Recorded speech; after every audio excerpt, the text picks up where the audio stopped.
So this subject is very hard, and it will take a huge effect on the Irish economy, especially rural areas, and Donegal particularly.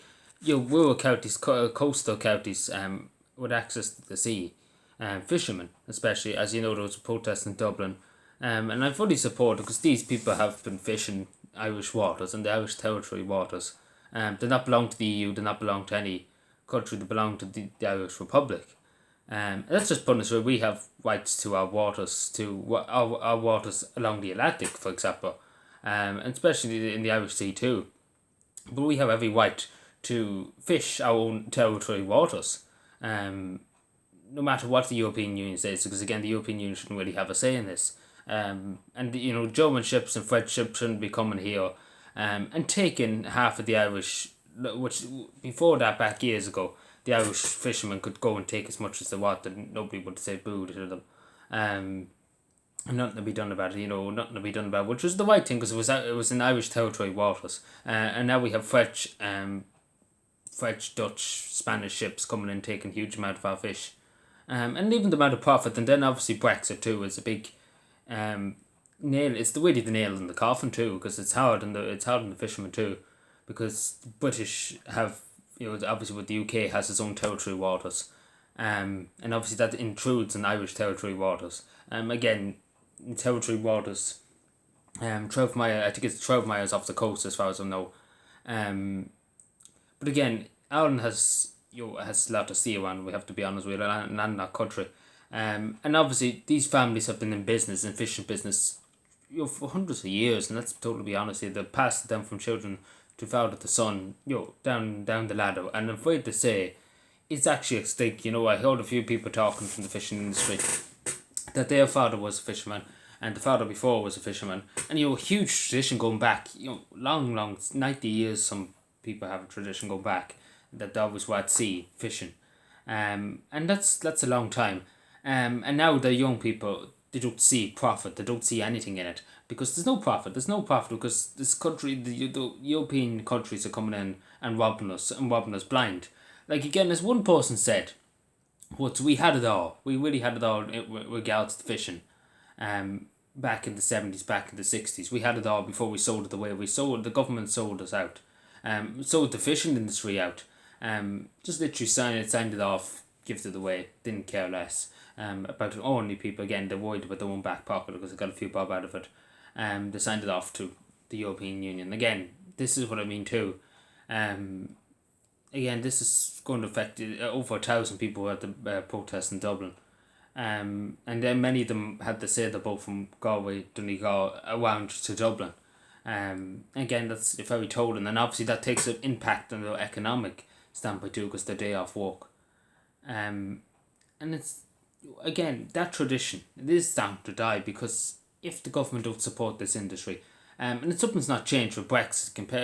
Take for example Brexit, the English territory waters and things like that, and obviously the trade and the free trade and X, Y, and Z producing the goods and things. It takes a long time now. It does take longer than it did before. That needs to be looked at. That needs to be looked at right now. The same as getting a fair deal for the fishermen in Ireland, and not having people from other European countries coming in and taking their loads. Again, the Irish fishermen are in the waters. As far as I'm concerned, they're in their own waters. They've been fishing it for hundreds of years, and there was never a problem before. And I'm sure they're entitled to fish it now. And again, what harm are they doing? What harm are they doing? Like the French and Dutch and the rest of them can go, I'm sure, to some other sea and annoy some other country. But again, it comes down to fairness. It's not really fair. It's not fair because these fishermen's whole livelihoods are risk. Because the only thing they know is fishing, and fishing for providing for the families, paying the rent, paying the bills, and sometimes they spend weeks and weeks and weeks out at sea, and you can imagine how tolling that is in their family and how tolling it is in them.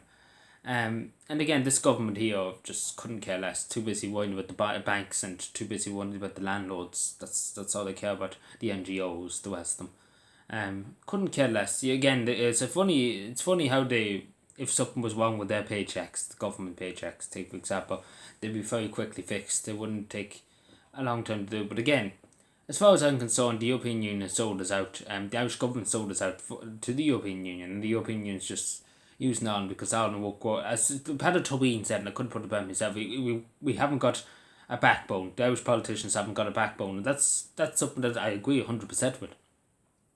We haven't got a backbone. We really do have a backbone. There's not one in government that has a backbone that's willing to say to the European Union, "Fuck off," and just put it simple, "Fuck off." Let the fishermen fish, and if you have a problem with it, then fuck you. Because we're giving you a huge amount of money. Take for example the European COVID Building Fund. We get €1 billion, but we have to pay back something like 6-7 billion. The OT doesn't want you to know that, but we have to pay back a lot more than we're taking. We have to pay back half of the money for the European Union. So we have every right to say to the European Union to fuck off and let us fish our own waters. And that's just to put it in lightly, because again, it's not really, you can't really meet halfway. And I'll be totally honest with you. We can't meet halfway here. If the European Union wants, they can go to the Black Sea, they can go to the near Russia. I'm sure the Russians will be very friendly to them. As you heard in the news today, the Royal Navy ship wasn't fishing around it, but were international patrollers. Was fired upon by Russian ships, by Russian warships. So yeah, they wouldn't get a good welcome there, the fishing crowd. That's just putting it straight. Again, we haven't got a backbone to stop these people from basically invading our territory waters and taking our fish. And again, it is affecting the Irish fishermen. It's not affecting the French. It's not affecting the Belgians. It's not affecting the Netherlands. It's affecting the Irish fishermen, the people in the ruralest parts of the country, in Donegal, some fishing villages. They've been there for hundreds of years, and it's going to literally drive them into the dirt. With literally how it's going at the moment with Brexit and with the European Union and with British territory waters. And obviously it is obviously affecting British fishermen too, but again they have a good bit of the North Sea. The North Sea has it's the British territory waters a good bit of the North Sea, for example, so they have the North Sea there. Again, we should have a fair share, and that's just about fair share. It's fair. Again, what's happening at the moment is just literally kicking out and out the picture, and just like we don't care about you, we want France to do. The French fishermen to do well. We don't want the Irish people to do well. We just want them in poverty. We want them just to pay back every cent to the European Union. Again, this is the crack that's happening. My sympathies do go out to the Irish fishermen, and to the fishing women too.